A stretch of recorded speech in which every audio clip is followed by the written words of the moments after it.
Eh bien, bonsoir à toutes et à tous. On va ce soir parler du bokeh. Alors d'abord, je voudrais vous présenter mes meilleurs vœux pour cette année 2021. On espère qu'elle va complètement faire oublier 2020 et son cortège d'emmerdements d'hiver. Deuxième petite précision avant d'attaquer. Ce que vous voyez là, c'est enregistré. Hein. On n'a pas, avec les mesures de couvre-feu, on ne pouvait pas se déplacer après 20 heures, donc on a enregistré ça avant de diffuser. Mais par contre, je pourrais répondre aux questions, tout le monde pourra répondre aux questions sur le chat en même temps que la diffusion sur YouTube, quoi. On sera là pour répondre aux questions, mais on ne sera pas physiquement ensemble et on ne sera pas devant la caméra pour répondre aux questions, ça sera juste par le chat. Voilà. Dernier petit point, le concours photo du thème de l'automne est terminé. Il y a un nouveau concours sur le thème des reflets en noir et blanc qui est proposé sur Facebook. Donc il faut aller sur Facebook pour voir comment ça se passe, enregistrer, donner les images à l'organisateur du concours, je crois que c'est Laurent. Et puis voilà, ça va bien se passer. Le lot principal pour celui qui gagne le concours est un magnifique t-shirt photosphère comme celui que je porte ce soir. Et bientôt, je pense que les résultats du concours d'automne seront bientôt annoncés. Voilà, maintenant on va parler du bokeh, on va rentrer dans le vif du sujet.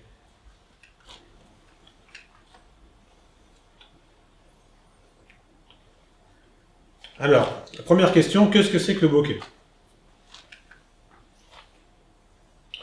Donc le bokeh, c'est le rendu sur une image des zones défocalisées. Donc il est intéressant d'avoir un bokeh quand on a des petites sources de lumière ponctuelles qui vont faire des tâches défocalisées. Comme ici, on peut voir sur les images de concert, il y a très souvent du bokeh. Sur les images de films, on a beaucoup de bokeh, souvent bien visibles dans les images de nuit, où il y a des lumières au loin, des choses comme ça. Donc on obtient un bokeh très bien avec des sources très, très ponctuelles et très loin, bien défocalisées.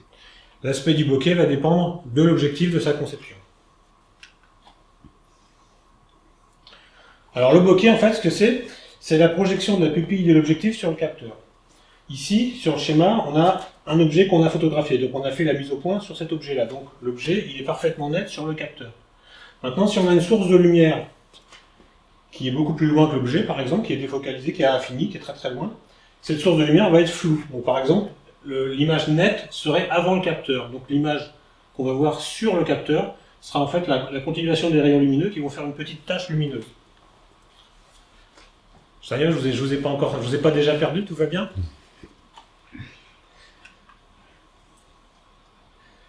Mais évidemment, comme c'est la projection de la pupille de l'objectif, suivant la forme de la pupille de l'objectif, on va avoir un bokeh qui va être différent et qui va dépendre de cette forme.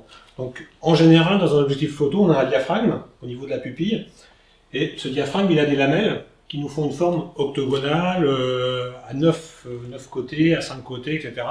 Sur les objectifs de vidéosurveillance et les objectifs bas de gamme, souvent on a des diaphragmes à 4 lamelles qui font des bokehs absolument bizarres.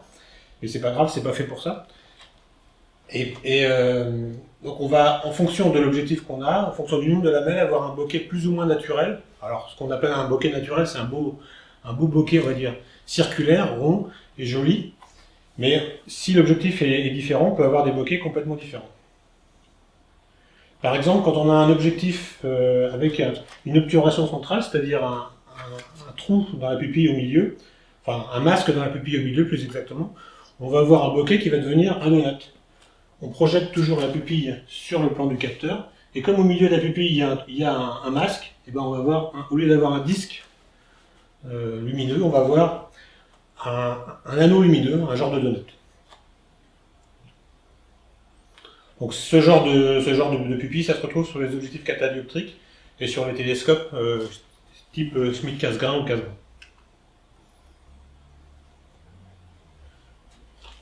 Donc le bokeh, c'est également la vue en coupe du faisceau lumineux sortant de l'objectif. Donc on a beaucoup d'informations dans le bokeh sur la qualité de l'optique. Si on regarde le bokeh attentivement, si on regarde la répartition de la lumière dans la tache lumineuse du bokeh, on peut en déduire les aberrations, notamment l'aberration sphérique, un petit peu les aberrations chromatiques, et puis quelquefois de la commode et des choses comme ça, du vignotage en fonction de la forme de la pupille. Donc ça nous donne beaucoup d'informations. Bon, c'est pas le but du jeu aujourd'hui, mais je vous dis quand même que ça permet de tester la qualité de son objectif. Pareil, si on a du vignotage sur l'objectif, comme un point qui est au bord du capteur, il va voir la pupille de sortie de façon oblique. La pupille de sortie va plus se présenter comme un cercle, mais comme une ellipse. Donc on va avoir un bokeh au bord du champ qui va être différent du bokeh au centre du champ, qui va être un petit peu elliptique, ou il peut être également tronqué si on a du vignotage dans l'objectif.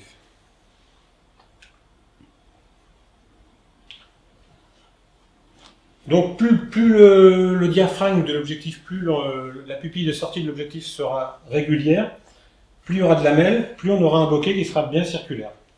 Donc ici on a un bokeh qu'on voit bien octogonal, on a 8 lamelles. Ici on a quelque chose où certainement c'était à pleine ouverture, donc il n'y avait pas de diaphragme.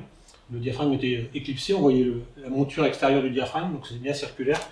Ici on voit un petit peu les formes du diaphragme. Donc c'est pour ça qu'il y a des objectifs un petit peu spéciaux dits à portrait qui ont des diaphragmes avec des très grands nombres de lamelles pour avoir un bokeh beaucoup plus régulier, beaucoup plus doux. Parce que non seulement ça joue sur la qualité du bokeh tel qu'on le voit ici, c'est-à-dire une projection défocalisée d'une source lumineuse lointaine, mais ça joue également sur la qualité ressentie du flou en arrière-plan. Si on fait un portrait par exemple, le bokeh, suivant la forme qu'il a, le flou va être plus ou moins agréable à regarder. C'est difficile à quantifier, c'est difficile à dire, mais il y a des objectifs spéciaux à portrait pour ça. Là, j'ai mis une petite slide sur les objectifs catadioptriques. Donc, c'est des objectifs à miroir. Donc, on n'en utilise plus trop, c'est plus tellement à la mode aujourd'hui avec les réflexes numériques. Mais ils avaient beaucoup d'avantages dans le temps de l'époque de l'argentique, parce que c'était des optiques qui étaient légères, qui étaient très compactes. Un 500 mm à miroir, c'est long comme ça à peu près. Et c'était pas très cher parce qu'il y avait moins de lentilles. Également, à l'époque où on avait moins de verres spéciaux, moins de capacité de production d'optiques de très haut niveau, c'était un peu plus facile de corriger ces optiques-là, ces longues focales-là, avec des miroirs, parce qu'on n'avait pas d'aberration chromatique de par le fait qu'un miroir n'a pas d'aberration chromatique, il n'y a que de l'aberration sphérique. Donc on voit ici, très bien sur la planche, le trou dans la pupille qui va nous générer donc un bokeh qui est particulièrement affreux, puisqu'on a quelque chose qui est absolument pas naturel pour nous. On a vraiment un donut, là, donc là c'est une image que j'ai chopée sur internet, avec, on voit bien le donut qui est même pas centré, hein, ça doit être au bord du champ. Et le grossissement, on le voit en grossissant le donut. On voit ici également, dans le bokeh, on voit des différentes zones avec des petits anneaux noirs qui sont liés à la diffraction et liés à la qualité de l'optique. Si c'est pas complètement uniforme, c'est qu'on a encore quelque chose au niveau des aberrations sphériques, de la coma. L'inconvénient de ces objectifs-là, c'est également que on enlève le milieu de l'objectif, le centre de l'objectif, qui est un petit peu le meilleur endroit de l'objectif. C'est toujours là que les images sont les meilleures. Et c'est justement cette partie-là qu'on enlève. On enlève le cœur de la meule si on voulait parler de gruyère, quoi. Et donc on a un petit peu abandonné ça à cause de tous ces inconvénients-là. Et puis maintenant on a des verres de très bonne qualité, des verres spéciaux qui permettent de faire des optiques de longue focale avec des qualités tout à fait honnêtes, apochromatiques, achromatiques, etc. Donc de la même qualité que ce qu'on peut avoir avec des optiques à miroir. Donc c'était un peu pour l'anecdote.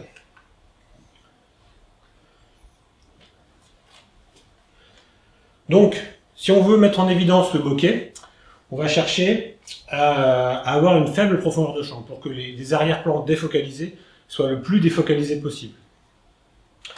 Donc si on fait des manips en intérieur, on va peut-être essayer de se mettre en macro, parce que là on aura des plans qui seront très très séparés. On aura par exemple un premier plan à 20-30 cm, et puis on pourra mettre des guirlandes lumineuses ou des petits points lumineux beaucoup plus loin dans la maison, à 2-3 mètres. Ça suffit pour faire un beau bokeh. Si on se met en extérieur, en ce moment c'est un peu agréable puisqu'on a des guirlandes de Noël qui illuminent les façades, etc. Donc on peut faire ça. Il faut toujours penser à avoir un premier plan net, et puis avoir quelque chose qui soit suffisamment loin pour être défocalisé, pour bien mettre en évidence le bokeh. Sinon c'est pas toujours facile.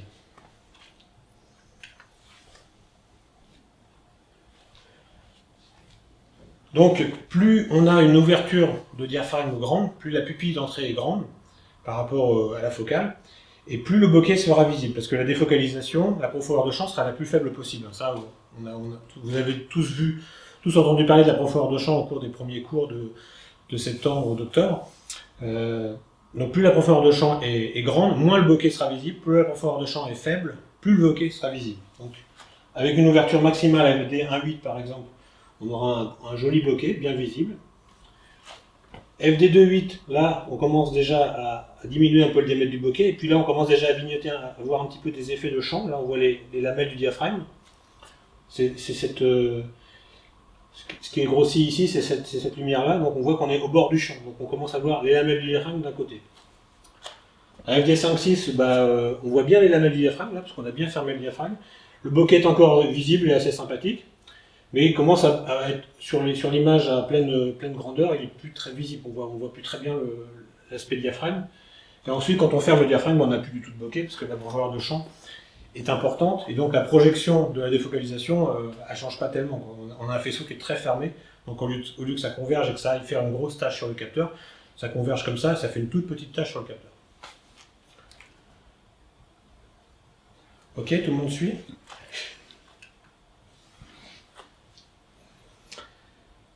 Alors, l'effet de bokeh crée généralement une forme ronde sur la zone floue de la photo, mais pas toujours. On peut trafiquer un petit peu le bokeh pour faire des choses assez amusantes. Donc on va, dans ce cas-là, mettre un masque devant l'objectif. Donc en toute rigueur, il faudrait le mettre dans le plan du diaphragme, mais c'est pas toujours évident d'atteindre le diaphragme. Donc on va mettre, nous ce qu'on va essayer de faire, c'est de mettre devant l'objectif un petit cache qui va donc modifier la pupille d'entrée, on va se faire notre propre pupille d'entrée à nous, avec le petit symbole qu'on veut faire. Et on va réussir à obtenir donc des bokehs avec une forme de cœur, par exemple une note de musique. Si on met un masque au centre de la pupille, donc comme j'ai fait là, l'allumette de cure-dent avec un petit cache, là, on va avoir un trou en forme de la pupille, comme un peu un donut des objectifs catadioptriques.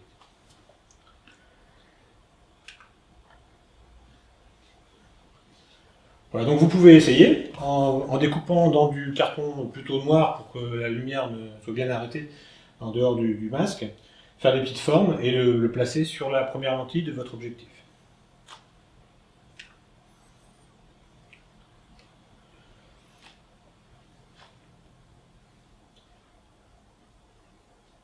Donc on va regarder un petit peu la forme, la taille de la lentille centrale de l'objectif. Donc la première lentille, on va essayer de prendre plutôt un 50 mm, hein, j'expliquerai pourquoi un peu plus tard. Il faut mieux utiliser un objectif standard plutôt qu'un zoom. Donc un objectif focal fixe assez ouvert, donc un 50 mm f1.8 c'est parfait. Donc on va regarder un petit peu le diamètre, là j'ai un diamètre de première lentille qui fait environ 2 cm.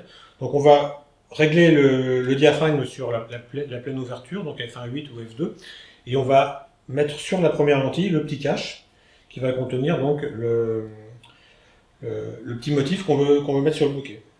Donc là, on peut le mettre comme ça, on peut le mettre un petit peu plus loin, mais plus il sera près de la première lentille, et plus l'effet bokeh sera visible. Moi je m'étais fait un petit cache, un petit support de cache, que je fais tomber évidemment. Hop là.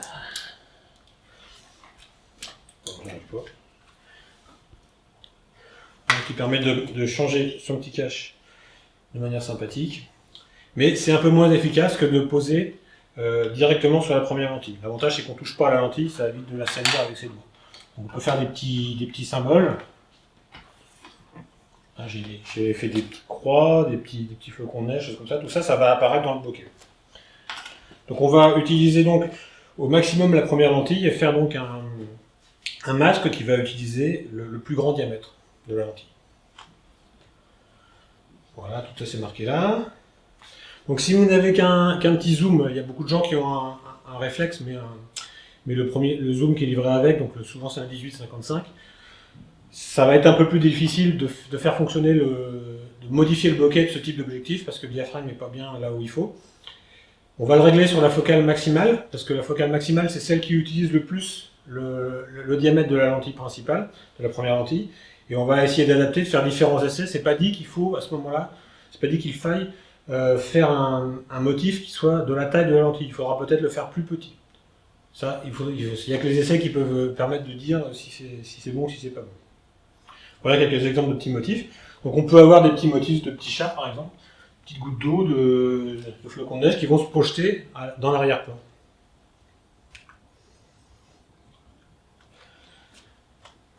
Donc là, l'explication est un petit peu plus technique. Donc on va placer le cache le plus près possible de la première lentille pour que la forme donnée par le cache reste bien nette. Normalement, donc, le cache, il faudrait le placer dans le plan du diaphragme, là où on a les lamelles du diaphragme, parce que ces lamelles-là sont bien nettes sur le bokeh. Mais le diaphragme, il est en général à l'intérieur de l'objectif. Quand on regarde la vue en coupe d'un objectif, comme le Nikon que j'ai amené là, le diaphragme, il est ici. Donc évidemment, c'est pas facile d'aller mettre une feuille de papier à l'endroit du diaphragme. Donc on va se contenter de la mettre sur la première lentille. Là, la première lentille, elle n'est pas très loin du diaphragme. Avec un standard, ça marche bien. Si on prend un objectif grand angle, par exemple à 20 mm, déjà, il y a un petit problème, c'est que le diaphragme, il est beaucoup plus loin de la première lentille. Il est rejeté vers l'arrière. Et en plus, on voit très bien que les faisceaux lumineux qui font un point sur le bord du champ et les faisceaux lumineux qui font un point au centre du champ, ils n'utilisent pas du tout l'intégralité de la lentille. Le faisceau du centre du champ, il n'utilise qu'une petite portion de la lentille. Donc si on met un masque sur l'ensemble de la lentille, les résultats vont être bizarres, le bokeh va être flou et il ne va pas forcément être bien couvert.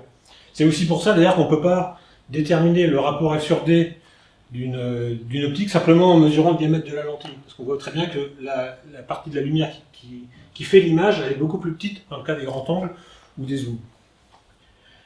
Donc pour un zoom, c'est pareil, le diaphragme en plus il va se promener, il va se balader en fonction de la position de la focale. Donc si vous voulez voir des jolis schémas comme ça, allez sur ce site, il est excellent. Il y a des animations, notamment des fonctionnements des zooms. Il y a tout un tas de choses qui vont vous intéresser si vous voulez en savoir un peu plus sur l'optique. C'est pas hyper simple, mais il y a beaucoup de choses vraiment très passionnantes.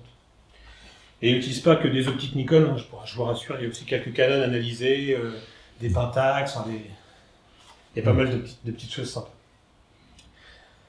Voilà, donc pour le bokeh, pour avoir un bokeh, on essaye d'utiliser un objectif standard, un 50 mm ou un 35 mm pour un APS-C par exemple, qui sera la focale standard, plutôt qu'un zoom ou plutôt qu'un grand angle. Un téléobjectif peut fonctionner aussi pas mal, mais ça va être un peu plus compliqué de séparer les plans avec un téléobjectif. Un objectif macro, ça va pas forcément être très simple. Je ne sais pas exactement la construction de l'objectif macro, mais le plan du diaphragme peut aussi se promener et il y a beaucoup de choses un petit peu différentes dans la conception optique pour les objectifs macro. Les zooms, bon, il faut faire des essais, ça peut marcher. Et les grands angles, on laisse tomber. De toute façon, là, avec les grands angles, on a tellement de profondeur de champ que c'est plus compliqué d'avoir un bokeh bien visible, quoi. Parce que même en ouvrant à 2.8 par exemple, on aura un bokeh qui sera tout petit et assez faible. Hop.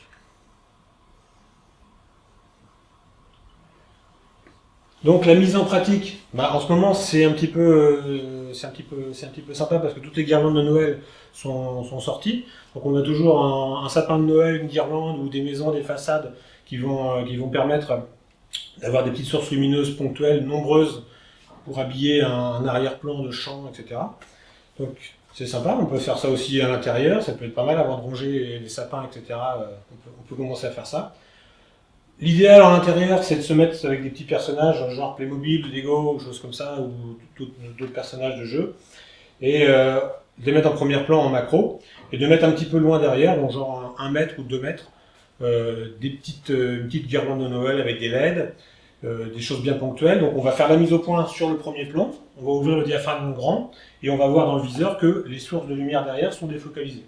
À partir du moment où on voit bien dans le viseur le bokeh circulaire, rond, on n'a plus qu'à essayer de le changer, en mettant un petit cache avec du carton et une forme découpée devant.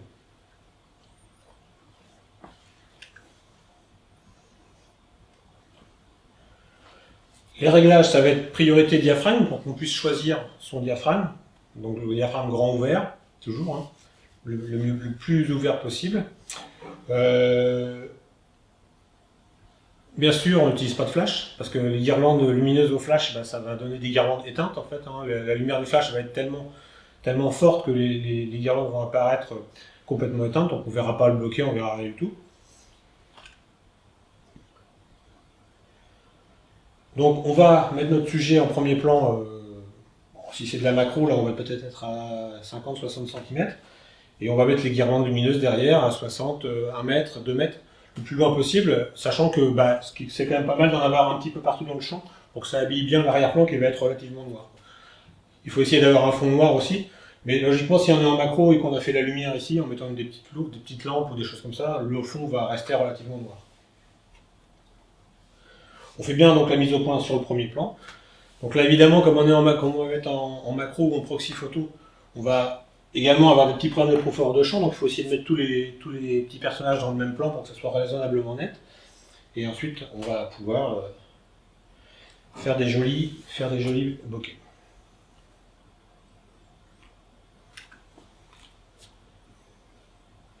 Voilà, donc là, les questions, vous pouvez les poser sur le chat.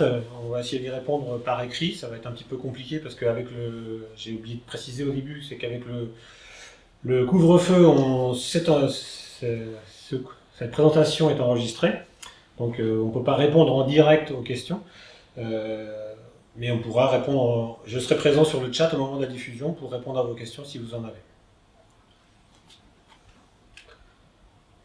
Et un petit rappel sur la profondeur de champ. Donc une faible ouverture, donc F22 donne une grande profondeur de champ, tout est net. Une ouverture moyenne donne une profondeur de champ moyenne, évidemment. Et une ouverture très grande donne une profondeur de champ très faible. Donc c'est cette ouverture très grande là, donc F1.8. Si vous avez un petit zoom 1855, ça va être F3.3, F4 qu'il va falloir utiliser en faisant des essais, toujours. Voilà, c'est terminé. J'espère que je ne vous ai pas trop perdu avec mes schémas optiques et mes jolis diagrammes, mais je vous encourage par contre à vraiment aller voir le site si ça vous intéresse un petit peu l'optique, parce que ce site est vraiment magnifique. Voilà.